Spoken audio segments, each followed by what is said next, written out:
మోడీ గారు నేను బీసీని అంటాడు. మోడీ గారు వాస్తవంగా బీసీ కాదయా, లీగల్లీ కన్వర్టెడ్ బీసీ. నేను చాలా జాగ్రత్తగా ఈ పదం వాడుతున్నా, లీగల్లీ కన్వర్టెడ్ బీసీ. 2001 వరకు ఆయన ముఖ్యమంత్రి కానంత వరకు ఆయన కులము గుజరాత్ రాష్ట్రంలో ఉన్నత వర్గాలలో ఉండే.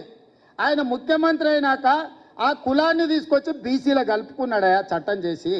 ఆయన పుట్టుకతో బీసీ కాదు, నరేంద్ర మోడీ గారు పుట్టుకతో బీసీ కాదు, పుట్టుకతో ఉన్నత కులము. కానీ 2001లో ఆయన ముఖ్యమంత్రి అయిన తర్వాత ఆయన కులాన్ని తీసుకొచ్చి బీసీ కులాలలో కలిపి మీ దాంట్లో ఇత్తేసి పొత్తుగూడిండు.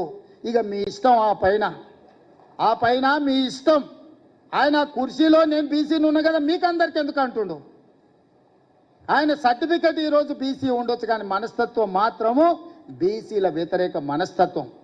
బీసీ ప్రధానమంత్రి అయితే 2021లో జనాభా లెక్కలు ఎందుకు చేయలేదు, జనాభా లెక్కలలో బీసీ కులాల లెక్కెందుకు తేల్చలేదు. ఇవాళ 2025లో బీసీ లెక్కలు మొత్తం జనాభా లెక్కలు కడతాం అంటుండు. నేను ఈ వేదిక మీద నుంచి డిమాండ్ చేస్తున్నా నరేంద్ర మోడీ గారిని, రేపు చేయబోయే జనాభా లెక్కలల్లో బీసీ కులాల జనాభాను కూడా జనాభా లెక్కలలోనే చేర్చి నీకు చిత్తశుద్ధి ఉంటే లెక్క కట్టు, లెక్క తేల్చు. రేవంత్కి తెలియక కాదు, కావాల్సుకునే హిందువుల్ని విడదీద్దామని కుల రాజకీయాలను ప్రతిరోజు ఎవడో ఒకటి మాట్లాడుతున్నాడు. 94లో కాంగ్రెస్ గవర్నమెంట్ ఉన్నది గుజరాత్లో, ఆ కులాన్ని బీసీలలో కలిపారు, మోదీ గారి కులాన్ని. 99లో దేశంలో బీసీలలో కలిపారు. 94లో కలిపినప్పుడు గుజరాత్లో కాంగ్రెస్ గవర్నమెంట్, మోదీ గారు ఎలక్టోరల్ పాలిటిక్స్ లోనే లేడు. అప్పటికి 99లో కూడా లేడు ఆయన ఎలక్టోరల్ పాలిటిక్స్ లో. ఇవన్నీ రేవంత్కు తెలియక కాదు, కావాల్సుకొని ఈ ఏదైతే కాస్ట్ సెన్సస్ అన్న ఒక సూలకోట్ల సర్వే చేసిండో అందులో కాస్ట్ సెన్సస్ పక్కకు పెట్టుర్రి, అసలు మొత్తం సెన్సస్ తప్పు. 1 కోటి మంది మైనర్లు 18 సంవత్సరాల లోపల ఉన్న వాళ్ళు గాయం ఉన్నారు ఈ రాష్ట్రంలో అని మొన్ననే రుజువు చేసిన.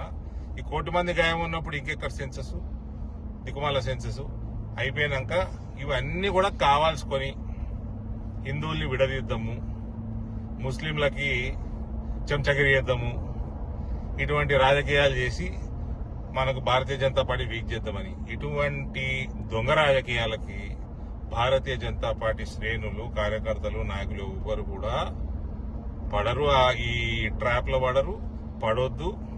అందరం ఒకటై మనము భరతమాతని గెలిపియాలా, ఈ దేశాన్ని, రాష్ట్రాన్ని హిందూ రాష్ట్ర స్థాపనలో చెయ్యాలి. ఇక్కడ ఒక్కటి మాత్రం తప్పకుండా గుర్తుపెట్టుకోండి, బటింగే తో కటింగే, ఏక్ హే తో safe hey. Don't fall in the trap of Congress and TRS divide and rule policy.